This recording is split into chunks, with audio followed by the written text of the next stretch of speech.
Hi, maglalakad kami guys papuntang Mercury Drugs. Kasi wala kaming pampamasahe. Para magbawas-bawas naman guys yung aming bilbil. Parang lumalaki na yung bilbil ko sa kakaupo eh. So yan, maglakad tayo. Ito ang Kalibo paggabi.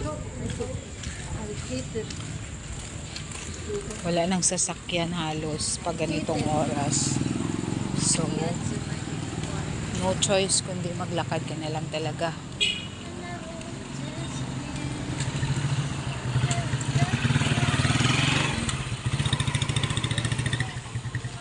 Yung maganda lang dito sa amin ay malapit kami sa mga establishment.